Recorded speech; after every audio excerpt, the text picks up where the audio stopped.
Bismillahirrahmanirrahim.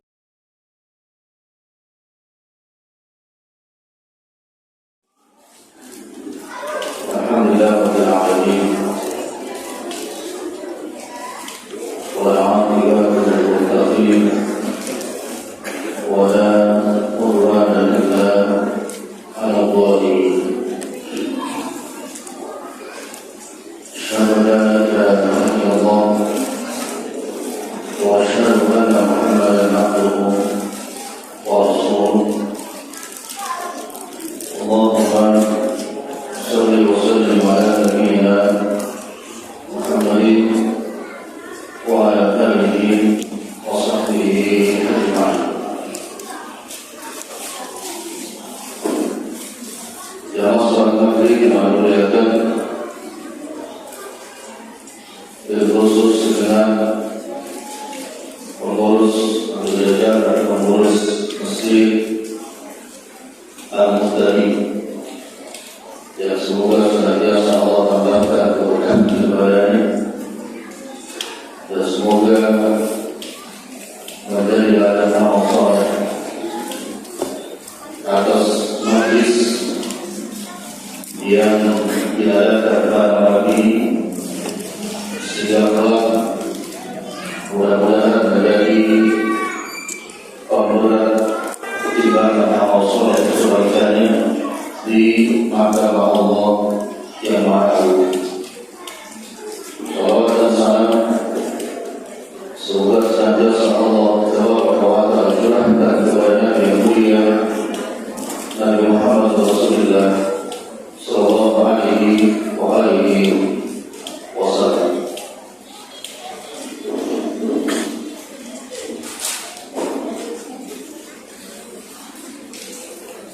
Sudah boleh jadi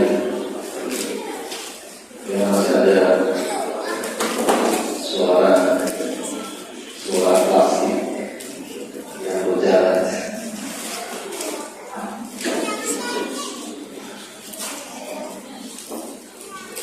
Tema kita pada malam ini akan membahas sedikit atau ringkasan seputar ucapan Rasulullah SAW kepada Abu Hurairah. Dia dituangkan lewat hadis dari Imam At-Tirmidzi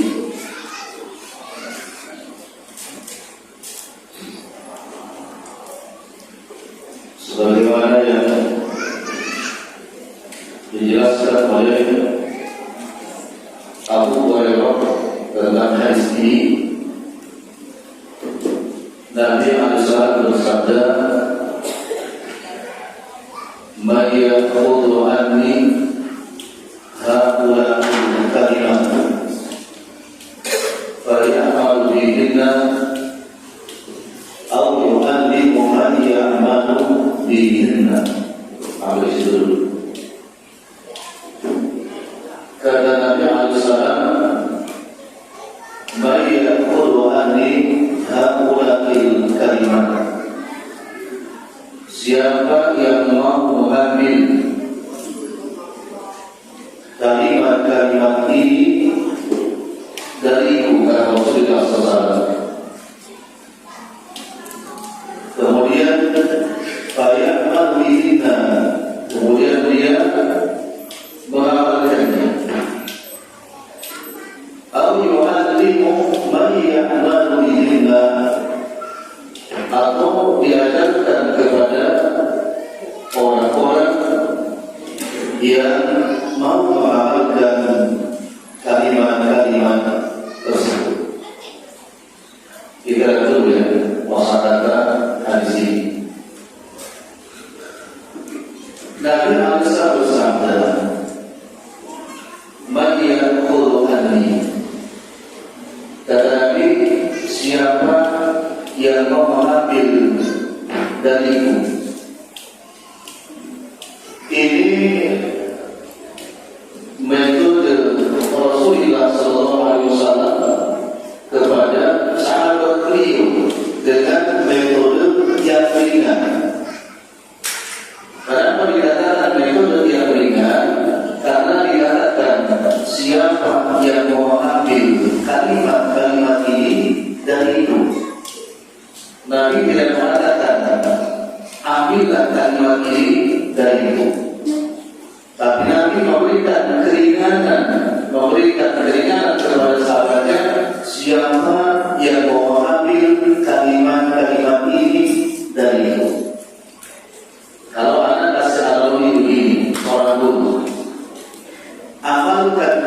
di satu redaksi. Redaksi kedua, siapa yang mau mengamalkan kalimat ini? Mari coba.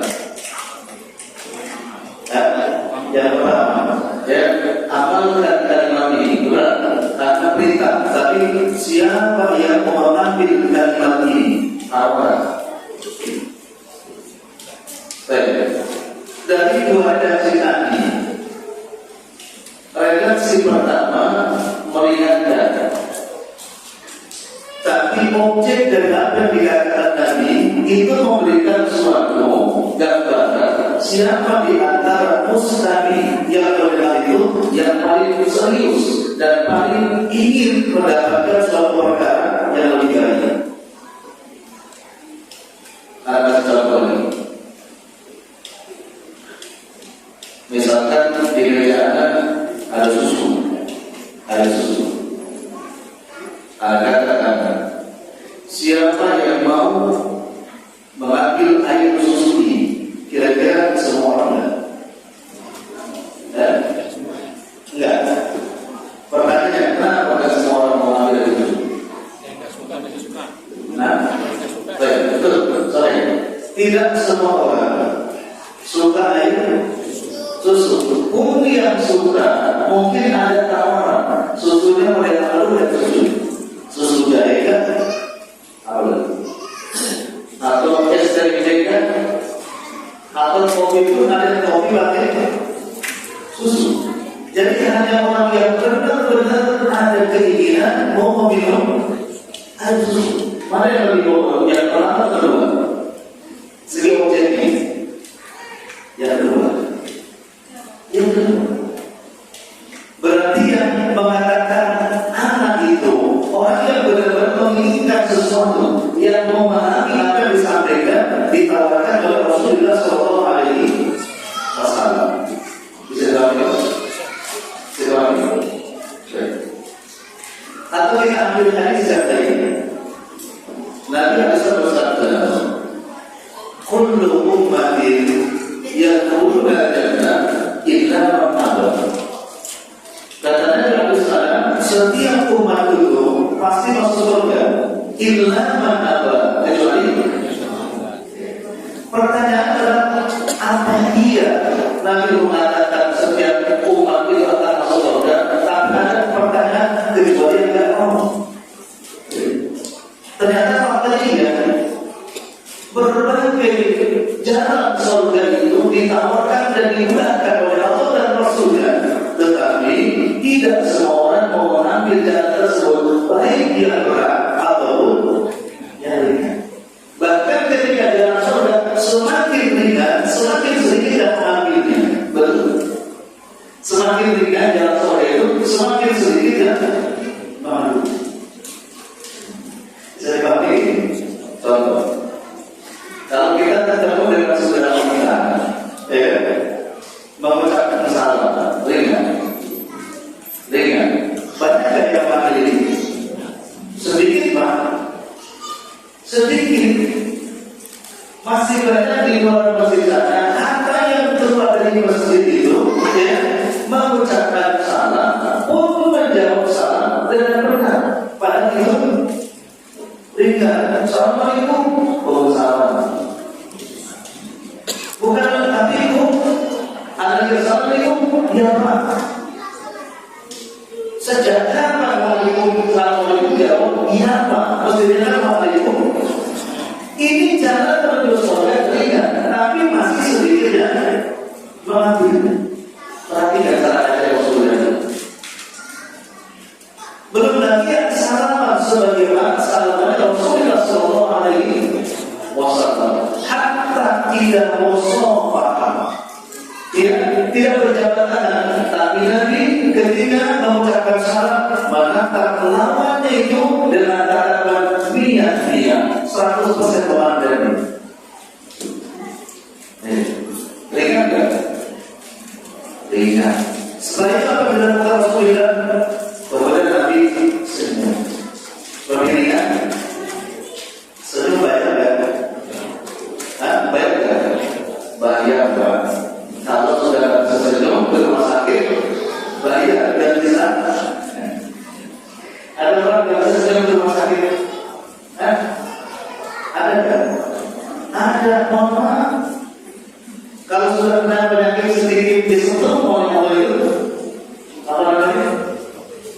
ringan setelah ringan bisa sudah.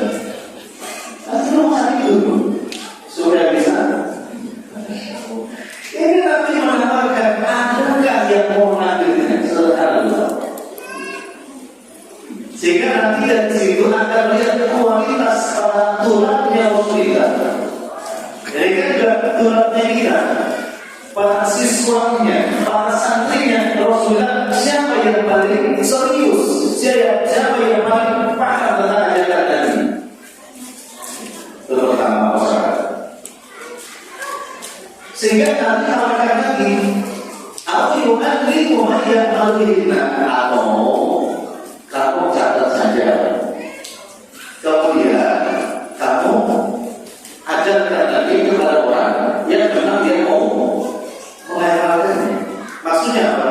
Kamu mungkin pada waktu itu belum tertarik untuk mengamalkannya, tapi catat dulu dan langsung berikan kepada siapa? Orang yang serius ingin mengamalkannya. Baik, bukankah semua kita punya masalah? Ada yang punya masalah?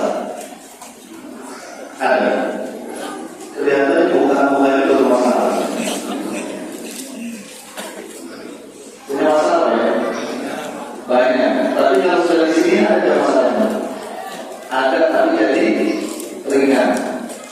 Jadi mudah-mudahan selesai takdir masalahnya selesai. Paling tidak lebih ringan. Agama datang itu untuk meringankan masalah sampai kepada menyelesaikan masalah. Dan masalah itu bisa diselesaikan lewat dua, Al-Quran. Kenapa Al-Quran diselesaikan lewat Al-Quran dan Sunnah? Karena ada yang memberikan masalah kepada siapa? Yang ngasih masalah kepada siapa? Yang ngasih masalah kita siapa? Allah. Maka ketika punya masalah, minta diselesaikan kepada siapa? Nah, Allah telah menurunkan Quran dan telah mengutus Nabi untuk apa? Menjelaskan berbagai masalah dunia dan berbagai masalah urusan akhirat. Sehingga kalau kamu cuma mencatat, nanti ada orang yang punya masalah, berikan ilmu tersebut kepada orang yang punya masalah. Ada apa? Agar masalahnya selesai. Pada kedua masalah. Allah malam. Kadang-kadang kita lupa tiba-tiba ada curhat. Ustaz, saya ini mau saya sama istri saya Ustaz. Masalah kan? Masalah. Tiba-tiba belum selama ada lagi datang. Ustaz, kira-kira gimana saya kalau menikah lagi Ustaz? Ada cara tidak? Masalah lagi. Yang satu masalahnya apa? Cerai. Yang satu nambah istri. Masalah cerai masalah, nambah istri. Kalau saya sorry, aku nikah lagi pasti nambah masalah. Bukan menyelesaikan. Itu karena masalah mana itu dari satu masalah ke masalah yang lain sampai kepada satu masalah yang tidak ada solusinya. Amin. Kemudian itu masalah yang tidak ada solusinya. Ada yang bisa mengertikan kematian. Ada yang fulan mau meninggal dunia, aku datang siap saya berhentikan, gak jadi mati.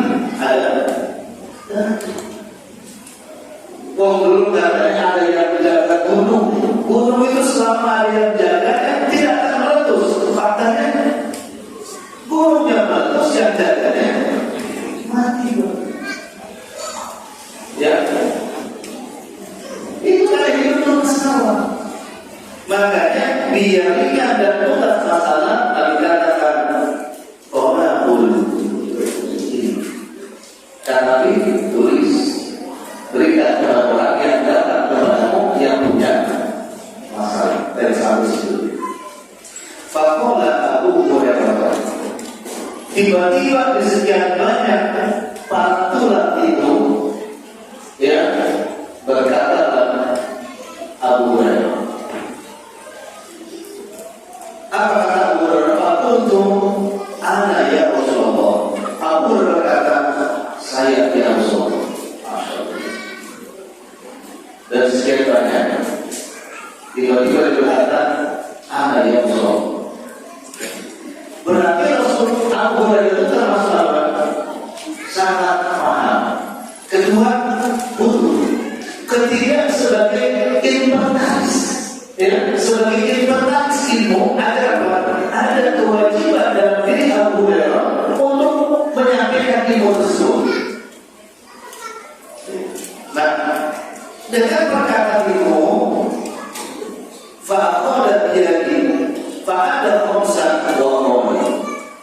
Nabi menyambut Abu Hurairah, ya, kemudian menarik tangan Abu Hurairah, menunjukkan bahwa ini senang orang. Kan ketika siapa yang bawa saya, mari dikasih senang. Dan tolong diingat, apabila seorang syekh, seorang kiai, seorang ustaz, seorang guru sudah itu atas ilmu syar'inya yang ikhlas diberikan kepada muridnya, pertanda murid itu siap-siap akan kebanjiran berkah dari Allah. Kenapa? Karena dia termasuk murid yang berakhlak berakhlak. Dicintai oleh siapa? Guru. Bahkan ditarik dan diambil akan Al-Quran. Kemudian fa'ada qamsan. Kemudian nanti mulai menghitung 5 perkara tentang ucapan beliau yang memang langsung disampaikan oleh siapa? Abu Hurairah. Kita lihat dulu. Abu Hurairah dari mana asalnya?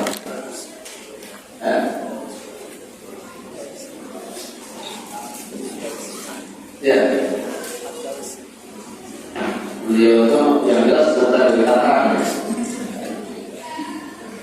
Ada juga Abu Hurairah katakan ada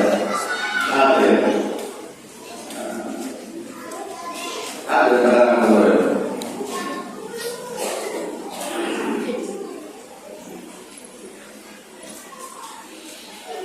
Nah, Abu Hurairah teman-teman sekalian begitu sangat membutuhkan terhadap ilmu dari Rasulullah SAW. Beliau aslinya Yaman, dari Yaman. Saking dekatnya beliau kepada Rasulullah SAW, dan beliau ini termasuk kelompok orang miskin harta, tapi ada keren beliau, miskin harta, kaya ilmu, maka dia tidak pernah merasa miskin. Tapi orang yang miskin ilmu hanya harta pasti selalu merasa miskin. Lalu dari mana? Kaya harta miskin ilmu kaya harta. Ya? Kaya harta kaya. Ya. Jadi, Masya Allah. Itu bukan hanya dari sendiri. Nah, sehingga beliau Allah tanyakan kepadanya bisa menghafal dan urutan tertinggi dari sahabat Nabi yang paling banyak dari ini. Berapa beliau? Berapa? 5.374. Catat, jangan ingat. 5.374. Itu hadis yang dibaca oleh beliau, dan itu tertinggi di atas sahabat-sahabat yang lain. Ya. Bukan sedikit, Pak. Apa yang menyebabkan beliau melebihi mahasantri yang lainnya? 3. Pertama, Abu Hurairah memang selalu berada di majlis Rasulullah SAW. Kenapa beliau selalu berada di majlis Rasulullah? Karena beliau termasuk masakin, kelompok Sementara yang lain sahabat Nabi misalkan muhajirin sibuk dengan dagang, Ansar sibuk dengan bertani bercocok tanam. Sementara orang miskin tidak berdagang, tidak bertani, tapi berdagang kepada dapat Rasulullah. Bahasa yang benar. Sebetulnya kalau yang sekarang bisnis enggak, bercocok tanam enggak, maksudnya banyak apa? Ngaji. Masih banyak atau pekerjaannya bisnis enggak usah, bercocok tanam enggak usah, terus di rumah terus bekerja. Tanya kepada teman-teman, di mana bagi sini mudah? Maka selama 4 tahun Anda bisa jadi orang yang banyak ilmunya, bahkan bisa mengalahkan pusat ini. Kamu berapa lama kamu berada bersama di Al-Sana? Berapa? Berapa tahun? 4 tahun. Hanya 4 tahun, Pak. Kalau berarti tadi berada berapa tadi? 5.370. Apa selama dapat? Kenapa? Fokus di majlis Rasulullah Sallallahu Alaihi Wasallam. Bahkan dalam Bukhari berkata An-Nabi Hurairah, An-Nabi terus An-Nabi Hurairah. Jadi kalau nggak bisnis, nggak bersama tangan kemana tadi? Datang ke majlis. Jangan, nggak bisnis, nggak bersama tangan ditemukan di poster dan gaplek lagi, siang gaplek, malam gaplek. Dapat ilmu, dapat ilmu apa? Ilmu turun, Pak. Apalagi atur nanti, ya. Raja dibutuh, menteri itu. Ilmu itu. Ini alasan pertama, karena beliau bermajlis dengan Rasulullah Sallallahu Alaihi Wasallam. Alasan kedua. Kenapa Abu Hurairah paling banyak meriwayatkan dari Nabi Alaihissalam? Jawabannya, karena beliau mendapatkan doa langsung dari Rasulullah SAW, diberikan agar Abu Hurairah termasuk salah satu sahabat yang memiliki kecerdasan di atas rata-rata. Doanya siapa? Tapi tetap Abu Hurairah belajar. Ingat ya, Abu Hurairah sudah mendapatkan apa? Doa dari Rasulullah. Lalu kemudian Abu Hurairah meninggalkan belajar enggak? Tidak, tetap belajar. Jadi kalau ada hari ini yang mengatakan antum kalau menjadi pintar baca bismillah 1001 kali, nggak usah belajar, dia ada di rumah pasti pintar. Ini dusta. Karena sekali berjawab Abu Hurairah tetap mendapatkan doa Nabi, tapi tetap belajar. Apa yang terjadi? Mudah ingat, mudah nyantol, ya susah lupa. Terus, ya mudah ingat, susah lupa. Kalau kita susah ingat, mudah, bedanya ya apa bedanya? Ingatnya susah, ya lupanya musibah. Rata-rata begitu ya. Kalau ditanya sudah nggak tahu. Kalau Abu Hurairah nggak mengingat, susah lupa. Karena ada doa dari Rasulullah, dan itu pun bukan hanya sahabat pertanyaan tidak. Karena ada tawaran juga kepada Abu Hurairah di majlis Nabi. Pada suatu saat Nabi mengatakan, siapa yang ingin mendapatkan ilmu dan ilmu yang tidak akan lupa sama sekali, maka carilah seorang kepada Rasulullah.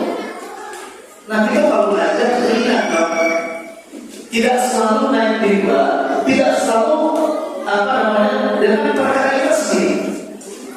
Setiap ada keperluan yang berlaku langsung diajarkan kepada sahabat. Sampai suatu ketika dengan telinga, aku panjangkan ini, soal ini. Siapa yang mau memegang terlebih dahulu?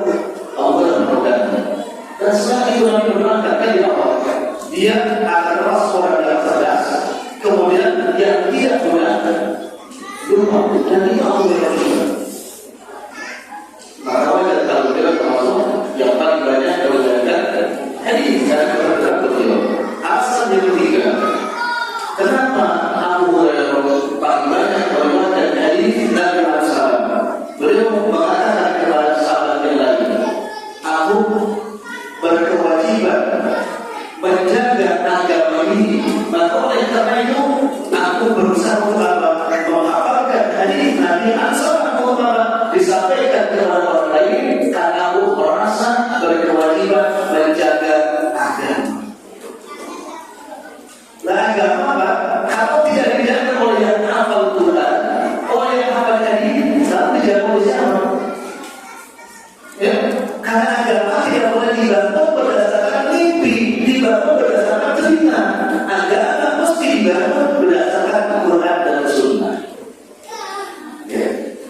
tapi belum sampai membentuk janin yang ada di dalam perut sudah keguguran. Apakah darahnya yang termasuk darah nifas atau darah biasa? Lalu aku jawab, nanti saat tidur dulu, nunggu mimpi di tidur saya. Tidak boleh begitu. Tidak boleh begitu. Ya, dari mana dapat jawabannya? Ilmu dari hadis. Itulah yang dilakukan bersama. Allah seandainya antum juga memiliki pemahaman seperti Abu Hurairah, nona tidak sama, bahkan banyak masalah yang musyrik, kemudian tidak mungkin itu masalah dijawab kecuali mereka jawabannya harus berdasarkan Al-Quran dan Sunnah. Maka aku katakan hal demikian, saya wajib selalu dalam istrimu agar saya dapatimu, dan ketika saya dapatimu saya bisa menjawab pertanyaan tersebut berdasarkan itu. Kira-kira kuat gak apa-apa? Insya walaupun gak banyak, walaupun gak, kenapa ada keseriusan ini menjaga agama dan menghafal ilmu dari Rasulullah Sallallahu Alaihi Wasallam. Itu baru mufradatnya hari belum kepada pesan yang dimana. Tidak apa-apa, selesai. Modal sendiri.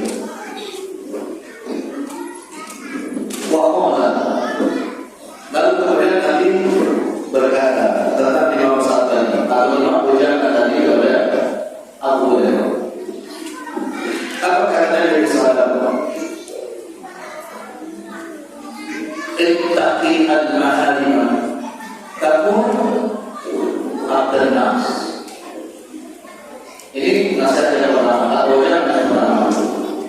Ya, ittaqi al-maharimah takun abdan nas.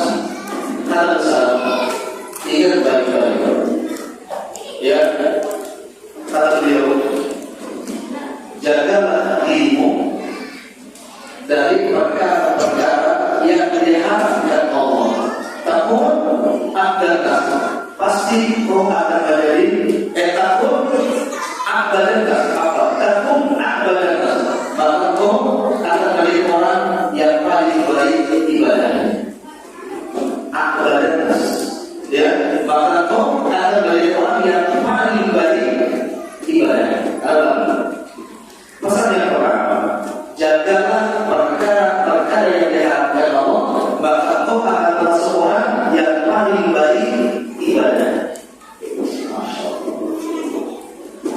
Berarti jamaah sekalian, ibadah itu ada kaitannya dengan apa? Perkara-perkara yang diharapkan Allah. Sehingga pesan Nabi, barang siapa yang menjauhi apa-apa yang diharapkan oleh Allah Ta'ala, maka Anda akan menjadi orang yang paling baik ibadahnya. Ini sesuai dengan firman Allah di surah Al-Baqarah, di surah Al-Mu'minun ayat 126. Al-Mu'minun 126. Allah Ta'ala berfirman, ya ayyuhar rusul kulu minat thayyibati wa'malu shalihan. Ya ayyuhar rusul, wahai para rasul, kulu al-kulu, maka dakwaikannya minat thayyibat, dari makan-makan yang thayyib. Kenapa tidak halal dan thayyibat sebagaimana Rasulullah? Karena ini khitabnya kepada Rasul. Rasul tidak pasti dikatakan halal, tidak pasti, karena Rasul sudah pasti halal. Yang mesti dijelaskan kepada Rasul adalah minat thayyibat, yang baik-baik. Tentunya minat thayyibat ini juga pasti halal, ya, karena yang thayyib, yang halal pasti thayyib. Ya, yang thayyib belum tentu halal, tapi kali ini kepada Rasul yang thayyib di sini sudah pasti halal. Karena perintahnya kepada siapa? Rasul. Kata Imam Ibnu Katsir, dalam tafsir, berarti ketika disandingkan dua kosakata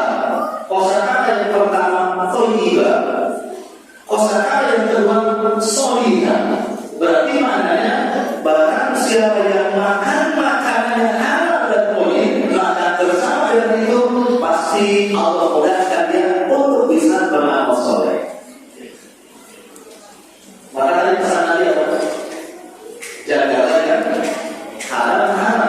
Pasti kamu menjadi orang yang paling baik ibadahnya. Karena dengan makan yang halal itu Allah mudahkan seseorang bisa beribadah, bisa beramal soleh. Ini perkataan terima kasih. Baik, pertanyaannya begini. Siapa yang hadir di sini sudah 1 atau 7 malam tidak sholat tahajud? Siapa yang duduk di sini yang sudah 1 minggu tidak sholat tahajud? Coba. Itu.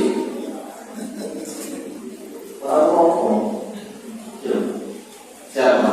Nah, 1 minggu atau 2 minggu? 1 bulan.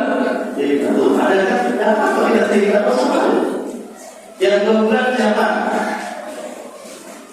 Yang 2 bulan. Oke, kalau ada 2 bulan, 3 bulan.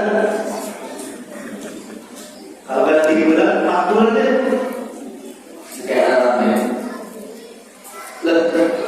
Itu kaji.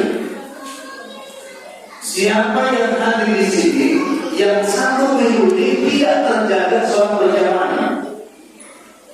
Karena masuk, karena siapa tidak terjaga 1 minggu? Ada? Jawabannya pasti ada.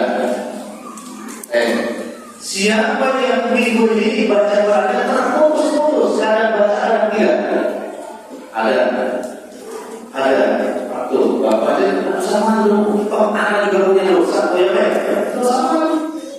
Tadi berapa pertanyaan tahajud? Orang dari sholat berjamaah, baca Quran. Siapa yang bulan ini dan puasa sedang tulis?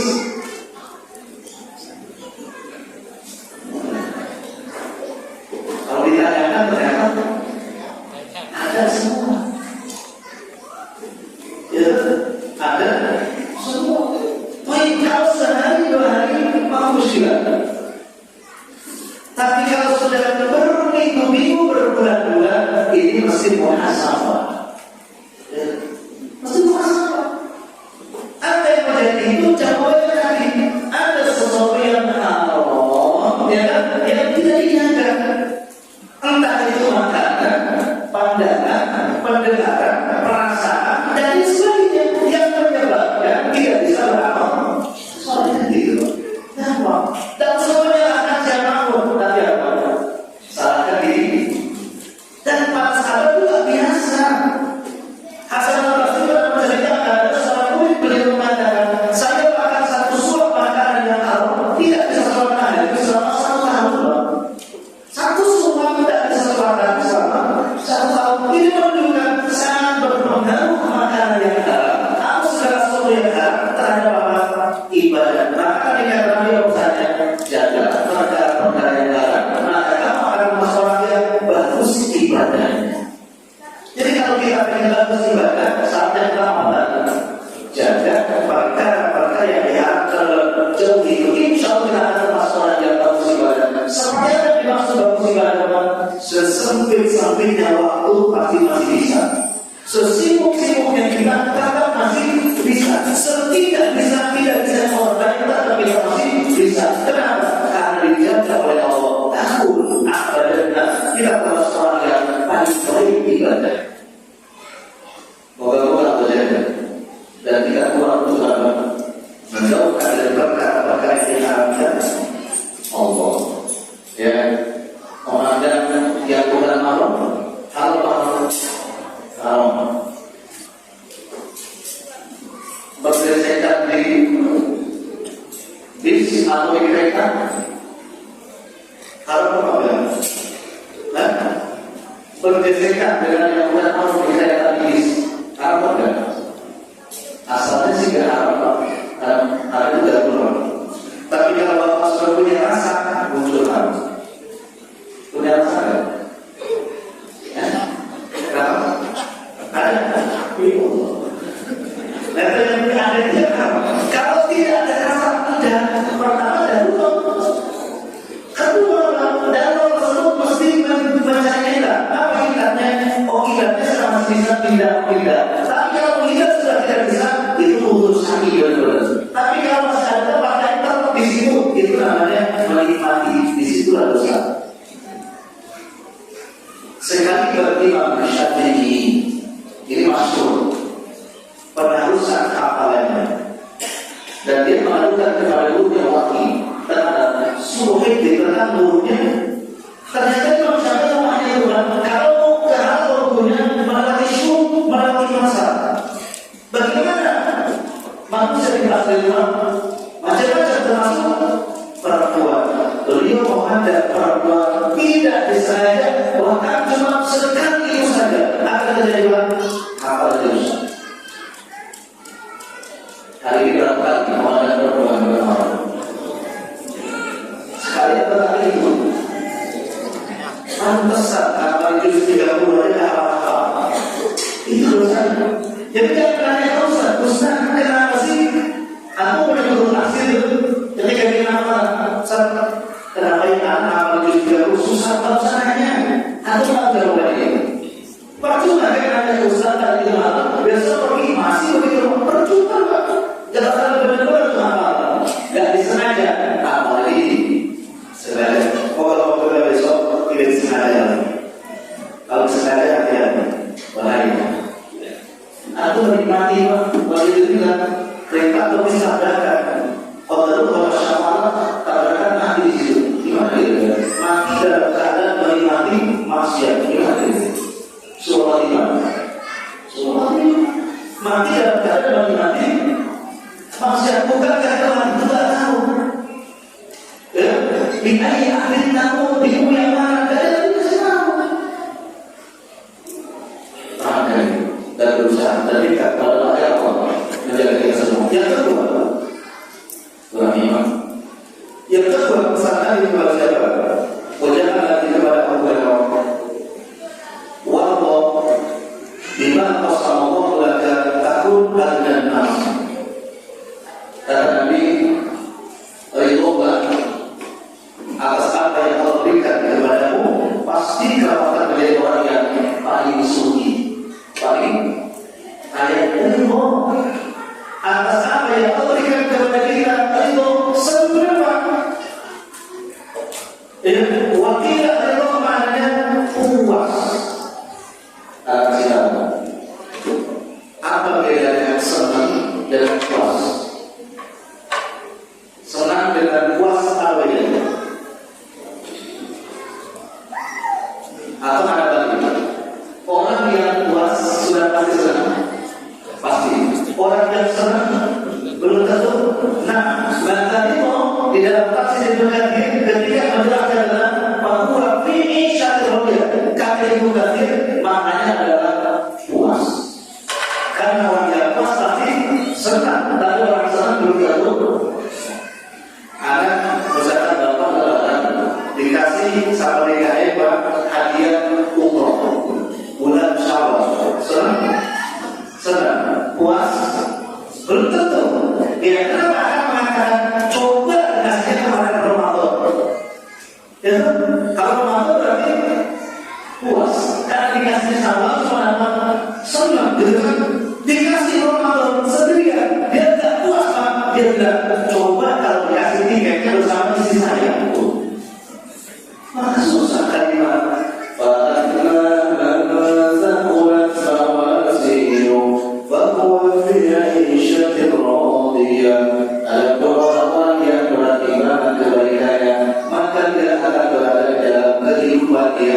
Memuaskan. Surga itu puas. Dan ada orang masuk surga tidak puas, bukan senang tapi puas. Maka ketika kita ridho puas atas apa yang Allah berikan kepada kita, maka kita akan termasuk orang yang paling kaya.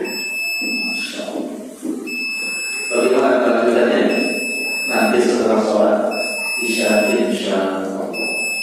Sallallahu alaihi Muhammadin wa ala alihi wa sahbihi wasallam. Subhanallah wa bihamdihi asyhadu an la ilaha illa anta astaghfiruka wa atubu ilaik.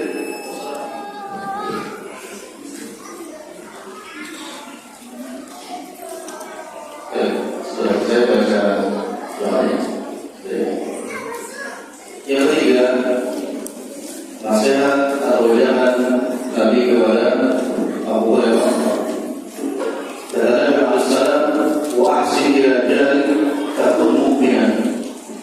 Berbuat baiklah kepada tetanggamu, maka kamu akan menjadi seorang mukmin, bukan muslim, tapi seorang mukmin. Ini juga mukmin sudah pasti muslim, dan muslim belum tentu mukmin. Maka dikatakan wa ahsin ila jari takun mu'minan. Berbuat baiklah kepada tetanggamu, siapa akan termasuk seorang mukmin. Ini sesuai dengan hadis Nabi Muhammad riwayat Bukhari, "Man kana yu'minu billahi wal yawmil akhir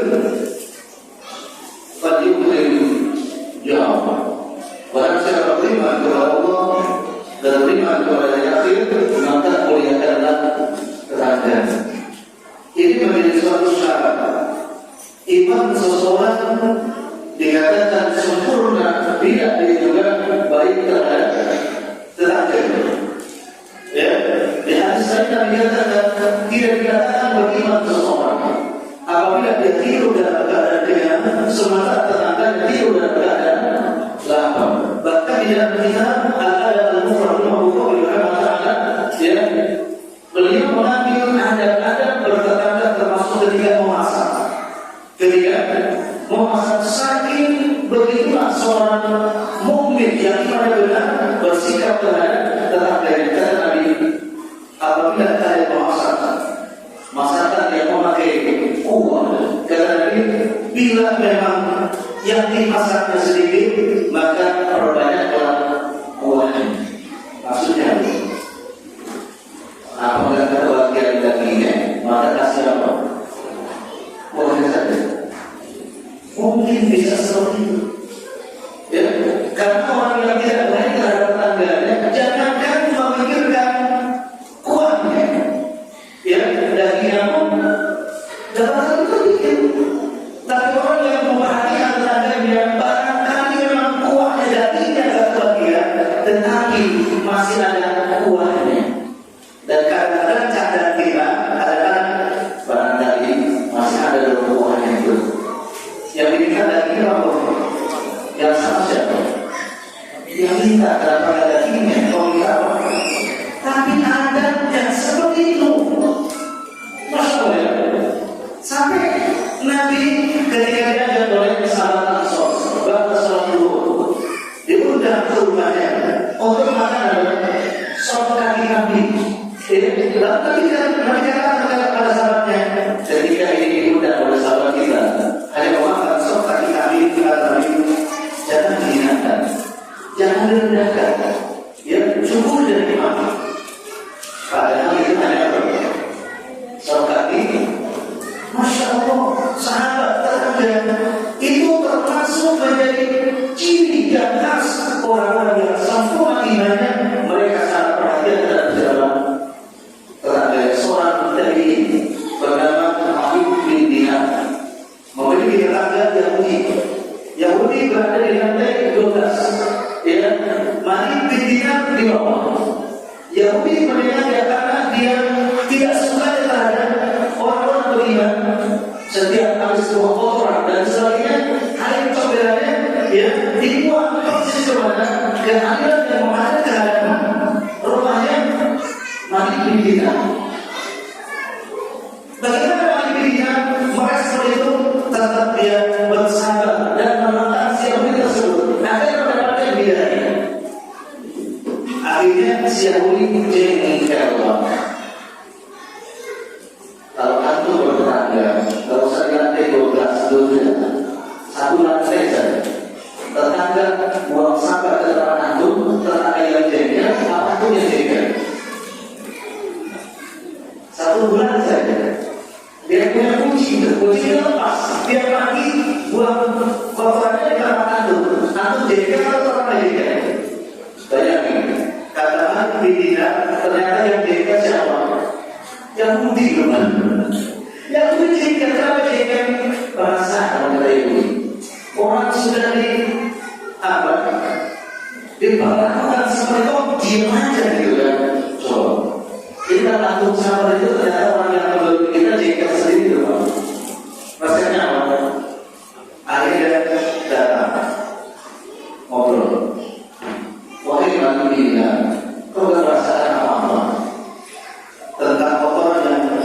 kami sengaja buang karena kamu apa kata tidak ada masalah, sedikit pun tidak ada masalah. Lalu dia sampai nanya, ini hampir 4 tahun belum pada dia. Kenapa? Karena nanya ke Madinah nggak tahu. Dia tanya, kamu tahu berapa lama? Karena Madinah nggak tahu. Dia bertanya, 4 tahun belum pada dia. Orang yang baik itu gimana segala macam bang? Ternyata tidak bisa oleh tetangga melupakan sampai bukan perkaranya, tahunya pun lupa. Kalau kita akan nggak dicatat detil tanggal berapa mulai sampai tanggal berapa hari ini, sampai dikatakan saya nggak pernah lupa mulainya apa sampai sudah berapa hari. Benar gitu kan? Benar? Ada yang begitu? Ya Allah, sampai nggak tahu berapa tahun loh.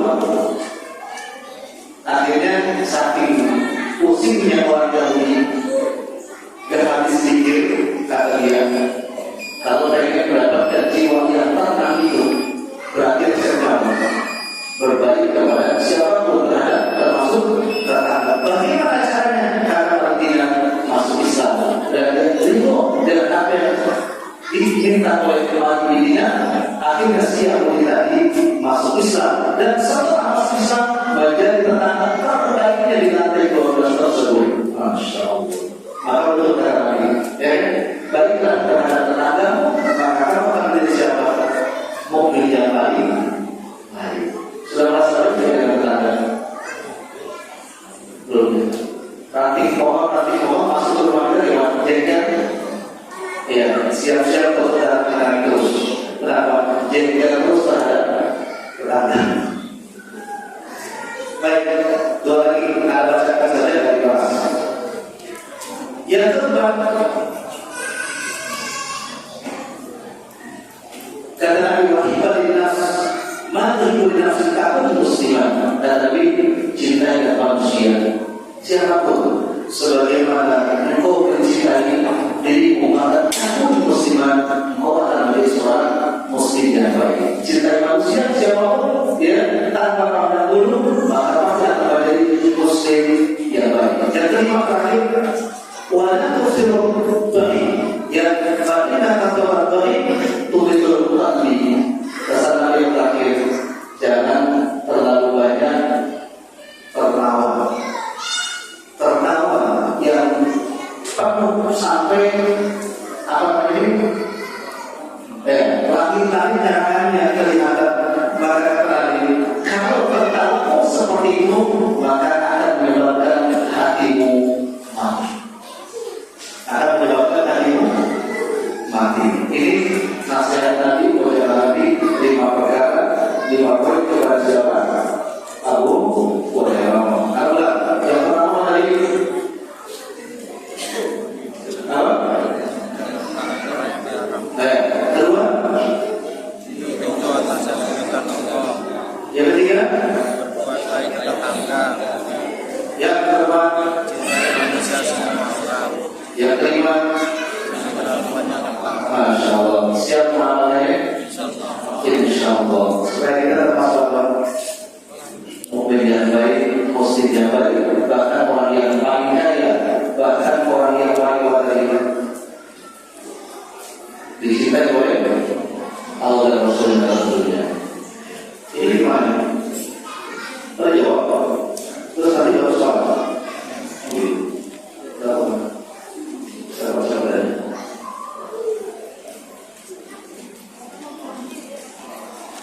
Assalamualaikum Ustaz. Apa hukum laki-laki kecil berdiri? Ada hadis yang melarang kecil berdiri. Soalnya tempat kediamannya tidak mengikat untuk jongkok, dan kalau kecil jongkok itu barang dan hajat besar. Ya, hadis yang masyhur. Nabi melarang kecil berdiri, sama sebagaimana Nabi melarang makan sambil berdiri. Tapi bila pertanyaannya di sini, kalau beliau kecil itu sambil jongkok, ya, maka selalu keluar apa namanya? Ekstra. ini kan urut. Bila dia ada masalah, dia berdiri ada masalah. Ya, karena dia akan jongkok tiba-tiba keluar orang, itu ada masalah.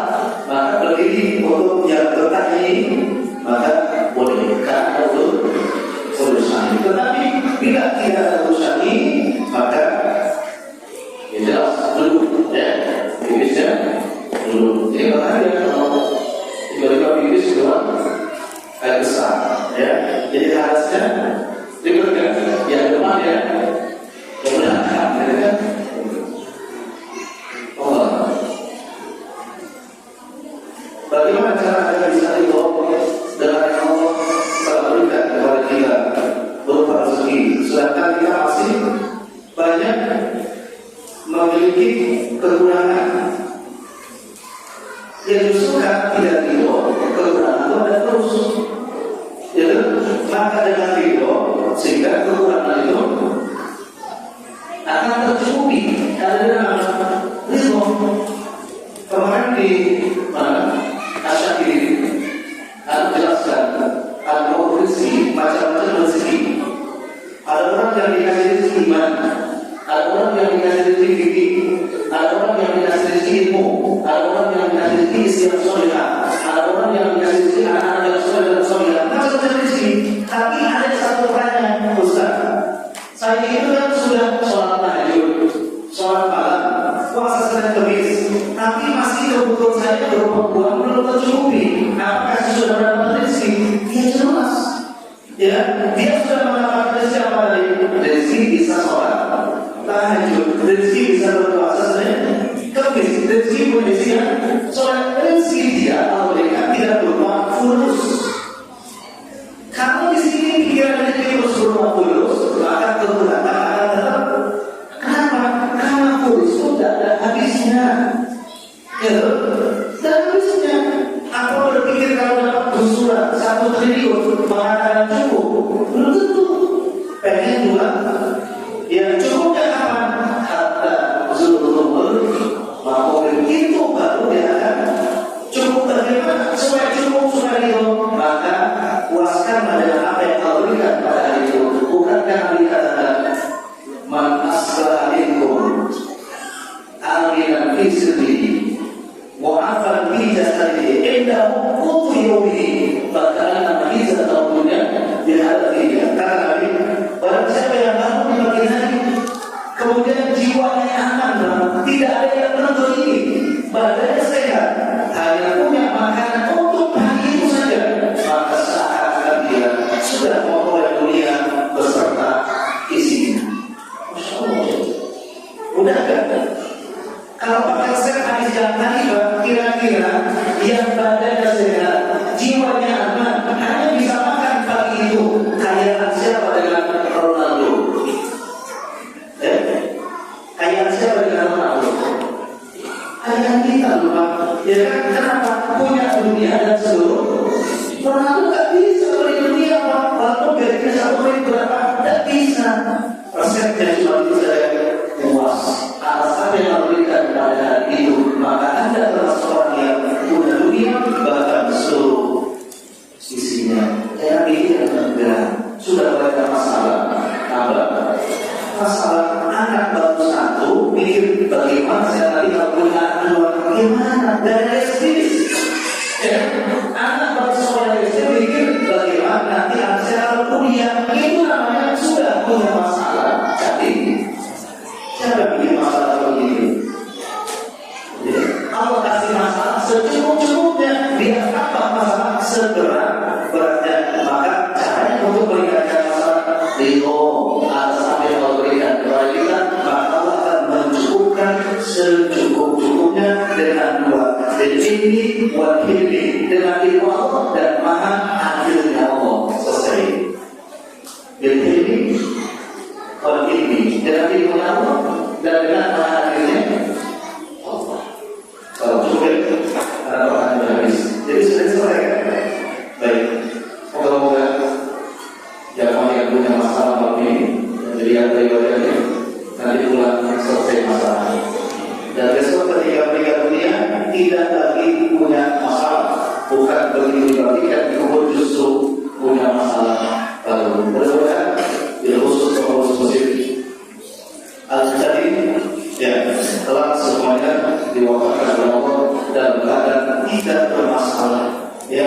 sampai kepada tujuannya masuk surga Allah Subhanahu wa taala. Wallahu ta'ala